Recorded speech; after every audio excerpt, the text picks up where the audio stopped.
Will a new Hello purpose-built there, city I in am Jamaica Upright be a good News and what thing, news and have can I got IT for you happen? today? Well, this is really for Jamaica and Jamaicans because Andrew Holness is planning a new city in Kingston, well, in the parish of St Elizabeth. And we've got some people up in arms. Some of the residents are sceptical. They feel as though they might get left behind. It's only going to benefit tourists and it's only going to benefit investors, and they're not going to be any better off. They feel that they might be outpriced and a lot of different things going on. But I wanted to share with you some of the realities of Andrew Holness's plan and whether or not you need to worry about it for now. It might not even happen in your lifetime, depending on how old you are. These projects take billions of money.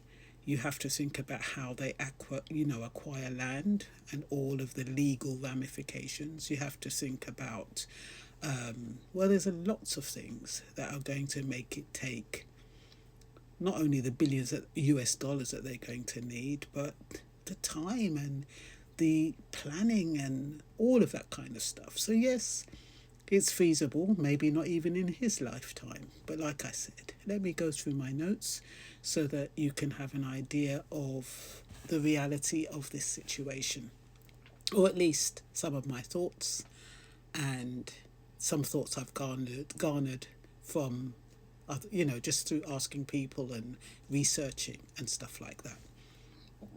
Sorry. So, why is the Prime Minister Andrew Holness pushing for a new purpose-built city in Jamaica, particularly in Elizabeth? Apparently, the new city in St Elizabeth is part of a vision to give the people the ability to live and work and earn where they live. Because currently, agriculture is low wage and seasonal. Many youths do not want to farm. There are a few large employers there, are a few high paying stable jobs there, and manufacturing and technology sectors are practically non existent. And tourism in the parish is small scale and scattered. That's one of the main reasons. So, although St Elizabeth is rich in culture, agriculture, and history, several structural problems make it hard for residents to both live and find stable work there. For example, they're also scattered and they have to travel far to work. So, a scattered rural layout without an urban centre, meaning instead of one main town or city where most activities happen, Andrew Holness wants residents to be brought together. So in St Elizabeth, in Kingston or St Elizabeth, residents are spread across dozens of small separate communities, like Junction, Southfield, Treasure Beach, Lacovia, Balaclava, Malvern, Parrotty, Nain, Santa Cruz. It's bustling, but it's not a full city. So these places are far apart, each with small populations. So what Andrew is saying is that he wants to bring everything more or less under one umbrella. Currently, people live far apart, no big town that brings everything together. There are no services and jobs are spread thin. And even where jobs exist, for example, in Santa Cruz and Black River, housing is inexpensive and in short supply. Another reason why the Prime Minister wants to build a purpose-built city in Kingston is because there are not enough colleges, universities or training centres in the area, nor places to study after high school, and not enough programs that teach skills for good jobs. In other words, there aren't enough schools or training programs for people after high school. So these are all the arguments that Andrew Holness is making for building a purpose-built city in St Elizabeth. He reckons at the moment residents travel far to work. The area lacks the pull needed to attract major investments. It's the opposite of a city where people, jobs, housing, and services are close together. There's insufficient housing near the existing workplaces. There's a heavy dependence on climate, and that's a problem because it means most people's income and food depend on farming. but farming in places like St. Elizabeth is strongly affected by drought more than anywhere else. Heat, storms and changing weather. So Holness' argument is that a purpose-built city would fix all of this by creating a new economic centre where jobs and housing and infrastructure are designed to work together. His planned city will offer structured housing, a mixed income development, and to build the city, the Jamaican government will need to secure long-term investment in roads, energy, technology, and other major projects that help to build industries, create better jobs, and grow the economy in a lasting way. So, this is where it gets. Whether or not it's feasible, whether or not you need to worry about it now, or whether, you just say, let them do what they want, and it'll come out in the wash. So it will rely on public-private partnerships, special economic zones, development bank and donor finance, and blended finance deals, backed by preparatory work from institutions like the Development Bank of Jamaica. The government will therefore need to offer support and incentives to investors and plan projects in stages so that long-term infrastructure becomes safe and attractive for investors to fund. It's no easy task. It's a lovely vision, but it's not going to be easy.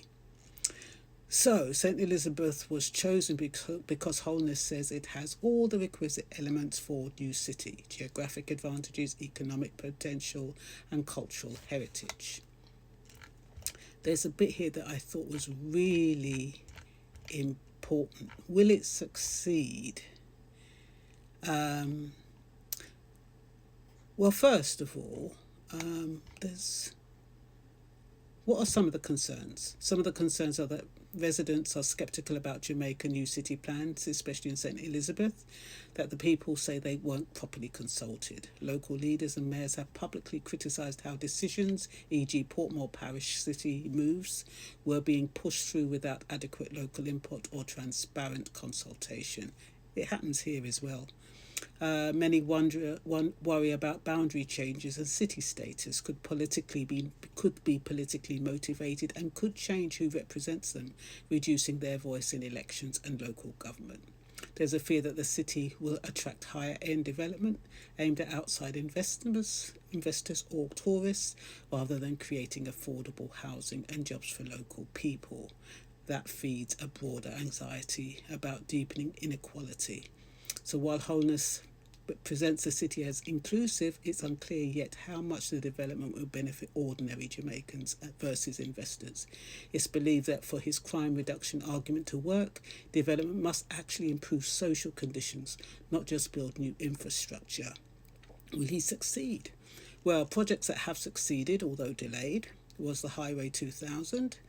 It took years, but it was completed. The North-South Highway, that was completed with Chinese investment. Montego Bay Bypass, that's still under construction, but it's progressing, but it's moving at least. And the Port Royal Cruise Pier, that's completed. Projects that failed or stalled, we've got the Vernon Field Aerotropolis, promised but not delivered. Logistics Hub Initiative, stalled after major announcements. Goat Island Port. The biggest barrier, to build a new city, you'll need billions of US dollars over many years. Jamaica's challenges: government debt remains high, although lower than before. Public finances are tightly controlled by IMF-style fiscal rules. And Jamaica rarely self-finances megacities. It relies on foreign investors. Holness has said the city must be self-financing. That means land sales, private investment, public-private partnerships, long-term returns, not upfront government spending. And what about acquiring the land? A new city requires thousands of acres. That means buying land from private owners, relocating residents, resolving disputes, dealing with informal settlements, compensating farmers. And then we have we've got environmental approvals, prime agricultural land, water scarce zones, fragile ecosystems, heritage sites, hurricane and flood risks. So he's got a strong vision, but it's going to take decades to complete. That's the long and short of it. It's going to need urban planners, master architects, zoning experts, environmental scientists, finance teams. So